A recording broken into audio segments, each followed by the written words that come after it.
কান কিভাবে করে সেন্সেশন এবং পারসেপশনে আমাদের সাহায্য করে।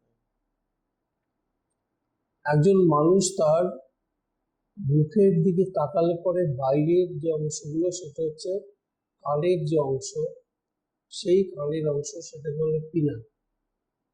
আমরা যদি ওইদিকে ভালো করে খেয়াল করি, ভেতর দিকে দেখি, তাহলে দেখবো যে একটা লম্বা সরু নালীর মতো আছে, ওটাকে বলে ইয়ার ক্যানেল। এই ইয়ার ক্যানেল তার পরেই যুক্ত আছে বিভিন্ন অংশগুলো, হ্যালাস আছে, প্যাক্রিয়া আছে, এবং এই প্যাক্রিয়ার সঙ্গে শেষ পর্যন্ত অডিটরি নার্ভ এবং বিভিন্নভাবে ওরাল উইন্ডো আছে। ওরাল উইন্ডোর সঙ্গে অডিটরি নার্ভ আছে, অডিটরি নার্ভের সঙ্গে যোগ হয়েছে গিয়ে ব্রেনের, মস্তিষ্ক। এখন কিভাবে এগুলো কাজ করে? বাইরের কানের যে অংশটা আছে, গঠনটা এমন যে বাইরের কোনো শব্দ হলে সেই শব্দটাকে গুছিয়ে ওই ইয়ার ক্যানেল তার মধ্যে দিয়ে পাঠায়। কম্পন হতে হতে শব্দটা আরো বেড়ে একেবারে ক্যাকলিয়ার মধ্যে গিয়ে মস্তিষ্কের মধ্যে যায়। তোমার খেয়াল করেছো একটা জিনিস, যারা উচ্চ স্তরের গান করেন, রাগরাগিনী নিয়ে চর্চা করেন, তারা এই গান করার সময় কানে হাত দিয়ে নেন, অর্থাৎ কানের যে অংশটা যাতে আরো বড় হয়, তাতে সেন্সেশনটা আরো বেশি হয়। কখনো কখনো এই সেন্সেশনটাকে বাড়াবার জন্য কানে অডিটরি যন্ত্র লাগিয়ে নেন, যাতে খুব সূক্ষ্ম অনুভূতিগুলো এর মধ্যে দিয়ে বুঝতে পারা যেতে পারে। এখন এই ভিতরের যে অংশগুলো আছে, সেই অংশগুলোর মধ্যে কোডিং অফ ফ্রিকোয়েন্সিস এটা তো রয়েছে। এই কোডিং অফ ফ্রিকোয়েন্সিগুলো কি, আমি একটু আগে আলোচনা করবো। এটা বিস্তারিত আমি আগে বলেছি যে সেন্সেশন এবং পারসেপশনের দুটো জিনিস গুরুত্বপূর্ণ, অন্যগুলো গুরুত্বপূর্ণ, কিন্তু এই দুটো বেশি গুরুত্বপূর্ণ, চোখ এবং কান। এই কোডিং অফ ফ্রিকোয়েন্সি গুলো কেমন করে হয়? The auditory system can react to various quantities of sound intensities. The greater degree of sound is produced, the more intense is the response of the neuron. এই যে অডিটরি সিস্টেমের মধ্যে sound যায়, এগুলো কিন্তু কোয়ান্টিটির উপরে ইন্টেন্সিটি নির্ভর করে থাকে। ইন্টেন্সিটি যত বেশি হবে তত এই নিউরনের মধ্যে আবেদন তত বেশি করে জানাবে, এবং এই যে নিউরনের মধ্যে আবেদনগুলো জানাচ্ছে, এই আবেদনগুলো এরও কিন্তু একটা থ্রেশহোল্ড লিমিট আছে।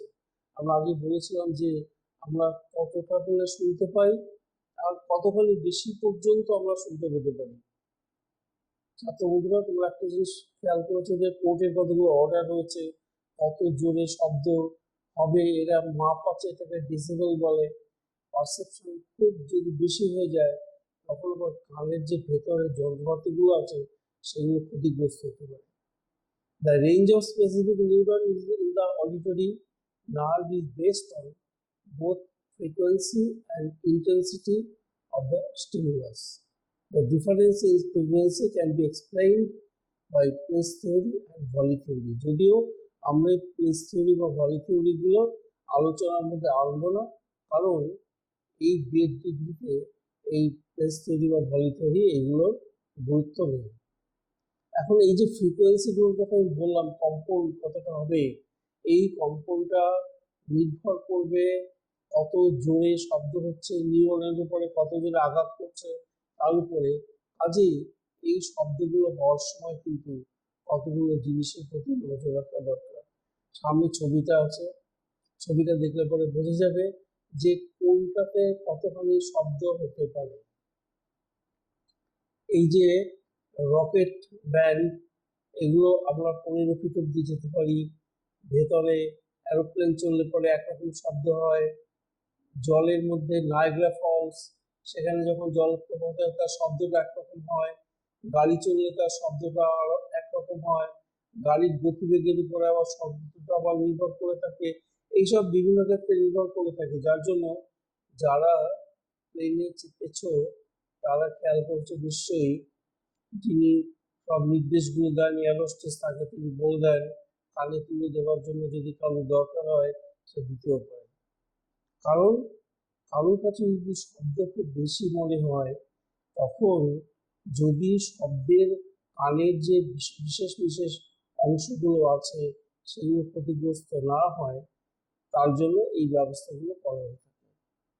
আবার শব্দ যদি খুব কম হয় তখনও কিন্তু আমরা শুনতে পাই না, এটাকে ডেসিবেল দিয়ে মাপা হয়। এই সেন্সেশন তৈরি করার জন্য ম্যাক্সিমাম ডেসিবেল ঠিক করা হচ্ছে 60 ডেসিবেল। এর কম হলে, এর বেশি হলে পরে কানের ক্ষতি হতে পারে। আবার খুব প্রবল থ্রেশহোল্ড লিমিটের বাইরে চলে গেলে পরে, নিচে নেমে গেলে পরে, তখন আমরা আবার শব্দ শুনতে পাই না।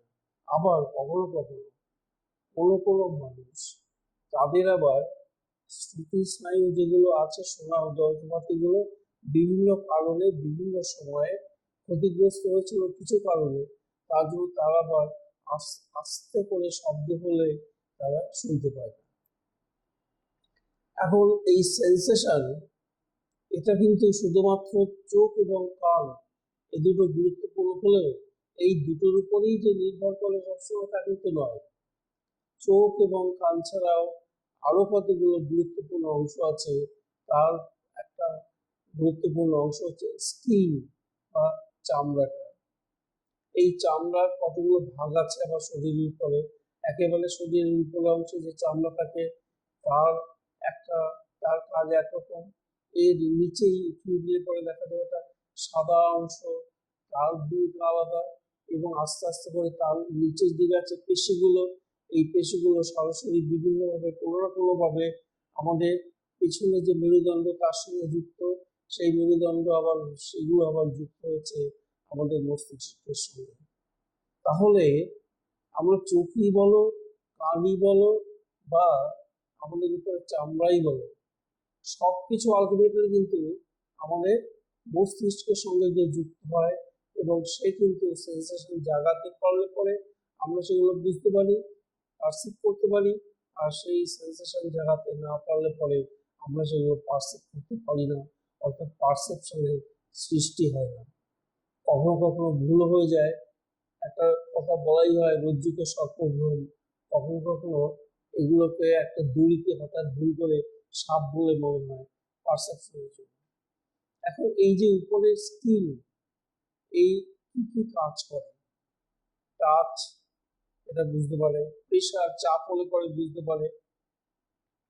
কখনো প্রেশার মাপার জন্য হাতে যেটা বাঁধা হয় ওটা ব্যবহার করা হয়েছে কি, ওটা করলে দেখবে ডাক্তারবাবু হাত দিয়ে একটা জিনিসকে প্রেস করেন আর ওইখানে আস্তে আস্তে করে প্রেশার বাড়তে থাকে।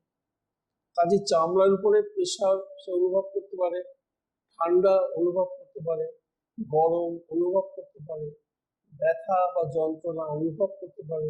এবং এগুলো সব মাসল আছে, টেন্ডন আছে, জয়েন্ট আছে, এই সমস্ত কিছু আস্তে আস্তে করে আমাদের position the live and pain, এবং এই জিনিসগুলোকে সম্পূর্ণগুলোকে মিলে এটাকে বলে সোমাটিক সোমাটিক সেন্সেশন। এই সোমাটিক সেন্সেশনের জন্য স্কিন অত্যন্ত গুরুত্বপূর্ণ। অর্থাৎ তাহলে মোদ্দা কথায় স্কিনের কাজ কি হলো? স্কিনের কাজ হলো বাইরে থেকে স্পর্শ করা, চাপ, ঠান্ডা, গরম, যন্ত্রণা, মাসলের উপরে চাপ পড়ছে কিনা, টেন্ডন মাসল এবং জয়েন্টগুলোর মাধ্যমে এইগুলো আস্তে আস্তে করে আমাদের মস্তিষ্কে চলে যায়। এরপরে এই সমস্ত যে সোমাটিক সেন্সেশন, সোমাটিক সেন্সেশন মানে যেগুলো স্কিনের মাধ্যমে হয়, এগুলো start with the excitation of sensory receptors located in the appropriate tissues, skin, muscle, joint, etc.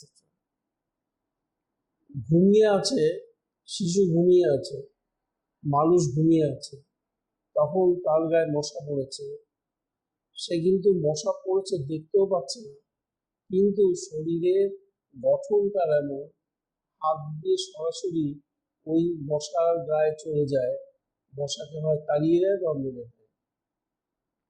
অর্থাৎ আমাদের চামড়ার উপরে যে অনুভূতিগুলো, সেই অনুভূতিগুলো কিন্তু সবসময় কোনো না কোনোভাবে বুঝতে পারি। এটা কিভাবে বোঝা গেল? যেই মুহূর্তে মশা শরীরে বসেছে, সঙ্গে সঙ্গে মস্তিষ্ক তার কাছে খবর চলে গেছে এবং মস্তিষ্ক নির্দেশ দিয়েছে হাত নাড়াও, হাত নাড়িয়ে মশাকে তাড়িয়ে দেওয়া হয়েছে বা তাকে মেরে দেওয়া হয়েছে। অর্থাৎ এই সমস্তগুলোই কিন্তু গুরুত্বপূর্ণ সেন্সেশন এবং পারসেপশনের কাছে। ঘুমন্ত অবস্থায় গায়ে মশা বসলে সেন্স হয়, মস্তিষ্ক পারসিভ করার পরে সেই নির্দেশ দেয় কাজ করার জন্য। মস্তিষ্ক নির্দেশ না দিলে কোনো কাজে রূপায়িত হবে না। অর্থাৎ মস্তিষ্কের ভূমিকা হচ্ছে একটা গুরুত্বপূর্ণ ভূমিকা। এরপরে আসছে গেস্টেশন। গেস্টেশনটা কি? সেন্সেশন অফ টেস্ট, এটাকে বলে গেস্টেশন। এই যে সেন্সেশন অফ টেস্ট, আমরা স্বাদ বুঝতে পারি, কোনটা তেতো, কোনটা মিষ্টি, কোনটা ঝাল, কোনটা টক, কোনটা নোনতা, এইগুলোকে আমরা সমস্তগুলো বুঝতে পারি এই গেস্টেশন এর মাধ্যমে। মোটামুটি 5টা স্বাদ আছে। এই 5টা স্বাদের সঙ্গে মিশে অন্যান্য স্বাদগুলো তৈরি হয়। এই 5টা স্বাদ কি? সুইট, সাওয়ার, সল্টি এবং বিটার। মিষ্টি, টক, নোনতা এবং তেতো। কখনো কখনো কোনো কোনো জিনিস আবার এত তেতো হয় যে সেই তেতো স্বাদটা বোঝা যায় না, সেটাকে খুব মিষ্টি বলে মনে হয়। যেমন স্যাকারিন, বিষয় বস্তুটা কিন্তু ভীষণ তেতো, কিন্তু সেই তেতো থ্রেশহোল্ড লিমিটের বাইরে চলে গেলে তখন আমরা ওটাকে তেতো বলে বুঝতে পারি না। আমরা তখন ওটা মিষ্টি বলে, আমাদের কাছে টেস্ট বাড আছে জিভের দুদিকে, এই টেস্ট বাডগুলো সেটাকে কিন্তু মিষ্টি বলে গ্রহণ করে নেয়। এখন এই মিষ্টি আর টক, সাওয়ার, এই দুটো মিশে একটা নতুন রকম স্বাদ হয়। সাওয়ার এবং সল্ট এগুলোর সঙ্গে মিশে একটা স্বাদ হয়। সাওয়ারের সঙ্গে বিটার মিশলেও একটা স্বাদ হয়, তবে সেই স্বাদটা খুব অদ্ভুত স্বাদ। এই স্বাদটা মানুষ খুব একটা পছন্দ করে। তাহলে গেস্টেশন মানে সেন্সেশন অফ টেস্ট। এই সেন্সেশন হলে আমরা পারসিভ করতে পারি। এই সেন্সেশন হলে আমি আগেই বলেছি এই সাড়াগুলো কিন্তু সব চলে যায় মস্তিষ্কের কাছে নিউরনের মাধ্যমে। মস্তিষ্ক যদি বলে হ্যাঁ এটা মিষ্টি, সে তাহলে মিষ্টি বলেই ধরে নেব। মস্তিষ্ক যদি নির্দেশ পাঠায় যেটা গেছে ওটা টক বা তেতো, তাহলে আমরা সেটা বলেই ধরে নিয়ে থাকি। দেখা যাক, এবারে আসি আমরা গন্ধ, olfactory sensation, এটাকে বলে olfactory sensation। প্রথমে দেখো সামনে যে ছবিটা আছে, একটা মানুষের মাথার ছবি দেওয়া আছে, তার সঙ্গে পাশে একেবারে ভেতরে কি আছে দেওয়া আছে। এখন এই যে আমরা olfactory sensation পাই, এই olfactory sensation কিন্তু আমরা দুভাবে পাই, দুটো জায়গা থেকে পেতে পারি। এক হচ্ছে নাকের মধ্যে দিয়ে, আর দুই হচ্ছে মুখের মধ্য দিয়ে গন্ধটা গিয়ে নাকের যেসব জায়গাগুলোতে এই গন্ধটা তৈরি গ্রহণ করে সেই জায়গায় গিয়ে প্রবেশ করে, তার মধ্যে হতে পারে সর্দি হয়েছে, নাক বন্ধ আছে, কিন্তু খাওয়ার সময় মুখ দিয়ে গন্ধটা যেতেও পারে। কখনো কখনো সর্দি হলে পরে এমন অবস্থা হয় যে ওই জায়গাগুলো ফুলে যায়, তখন ওই জায়গাগুলো বন্ধ হয়ে যায়, আমরা তখন এই গন্ধগুলো সবসময় পাই না। বাদিকের যে ছবিটা দেখো, সেখানে olfactory বাল্ব যে অংশটা সেটা দেখানো আছে, মস্তিষ্কের মধ্যে olfactory বাল্বটা দেখানো আছে একই জায়গায়। এই যে olfactory ট্র্যাক্ট, পাশে আছে olfactory ট্র্যাক্ট এবং তার নিচের দিকে যেটা দেওয়া আছে সেখানে দেখো কতগুলো অংশ রয়েছে, নার্ভের ফাইবার রয়েছে কতগুলো, তারপরে রিসেপ্টর আছে, সাপোর্টিং সেল আছে, এই সমস্তগুলো দিয়ে আমাদের গন্ধটাকে গ্রহণ করে মস্তিষ্কের মধ্যে পাঠানো হয়। এখান থেকে আমরা গন্ধটা গ্রহণ করে বুঝতে পারি কোনটা বিরিয়ানি আর কোনটা একটা বিশ্রী গন্ধযুক্ত একটা জিনিস। ও একটা জীবজন্তু পচে মরে গেছে তার গন্ধ, না এটা খুব ভালো রান্না হচ্ছে তার গন্ধ। আবার ছাত্র বন্ধুরা, একটা অদ্ভুত ব্যাপার আছে olfactory sensation। আমার কাছে কোনো গন্ধ খুব খারাপ লাগে, আরেকজনের কাছে সেই গন্ধটা খারাপ লাগে না, ভালো লাগে। তার উদাহরণ দিতেই পারি, শুটকি মাছ খেয়েছো, আমার কাছে গন্ধটা ভীষণ খারাপ। আমার মনে হয় কেউ যদি কারো বাড়িতে রান্না করে পাড়ার লোকেরা গন্ধ পেয়ে যাবে। আবার এটা কিন্তু অনেকের কাছে খুব ভালো লাগে এই গন্ধটা, কারণ olfactory যে সেন্সেশন, সেই সেন্সেশন তাকে এইটা করতে শেখায়, বারবার করে করতে করতে করতে করতে সেই জিনিসটা ভালো লেগে যেতে পারে। আমি যেমন ছোটবেলা চাউ খাওয়াটা খুব অপছন্দ করতাম, দেখলেই আমার কেমন একটা ঘৃণা লাগতো। এখন আমি চাউ খেতে খুব পছন্দ করি। অভ্যেস হতে হতে হতে হতে ওর গন্ধ ইত্যাদি ইত্যাদিতে আস্তে আস্তে করে আমার কাছে ব্যাপারটা olfactory সেন্সেশনে ওই জায়গাগুলো পরিবর্তন ঘটে গেছে। এখন ছবিটা দেখলাম, এখন একটু আলোচনা করি আমরা যাচ্ছি। এই যে olfactory সেন্সেশন, এগুলোকে আমি আগেই বলেছি যে গন্ধ বুঝতে সাহায্য করে, এবং এটা লোয়ার সেন্স।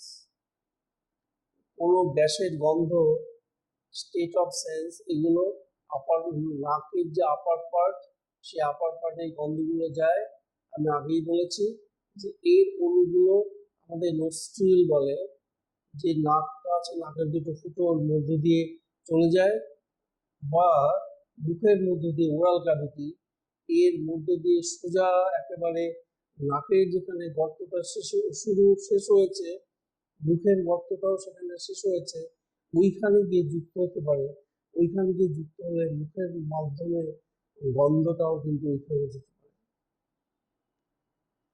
একটা জিনিস তোমরা নিশ্চয়ই খেয়াল করে দেখেছো, বাজারে বিভিন্ন রকম জিনিস কিনতে পাওয়া যায়, মুখ কুচকুচো করবার জন্য মুখ থেকে গন্ধ আসছে। আমারটা আমি নিজেই বুঝতে পারি, আমার যদি হয়। কি করে বুঝতে পারি? ওই যে olfactory সেন্সেশন ওখানে চলে যায়, মুখেরটাও নাক দিয়ে গেলে ওখানেই চলে যায়। এই যে এখানে এই olfaction, এর একটা ডুয়াল সেন্স আছে। It can smell internally or it can smell externally. বাইরে দিয়েও নিতে পারে, ভেতর দিয়েও নিতে পারে। অর্থাৎ বাইরে দিয়ে নেওয়া মানে নাকের যে দুটো ছিদ্র আছে, সেই ছিদ্র দুটোর মাধ্যমে আমাদের নাকের মধ্য দিয়ে যে বাল্ব আছে, সেই বাল্বের মধ্যে তার চারপাশে যে নার্ভগুলো আছে, নার্ভের মাধ্যমে গন্ধগুলো তৈরি হয়, সেখান থেকেও নিতে পারে, বা মুখ দিয়েও গন্ধগুলোকে নিতে পারে। নিয়ে মুখের মাধ্যমে গন্ধ, মুখের সামনের দিকের অংশটা কিন্তু এই গন্ধগুলোকে বুঝতে পারে না, সরাসরি ভেতরে চলে যায়, চলে গিয়ে নাকের যে ক্যাভিটি শেষ হলো সেইখানে গিয়ে পৌঁছে গিয়ে কিন্তু এই গন্ধটা বুঝতে পারে।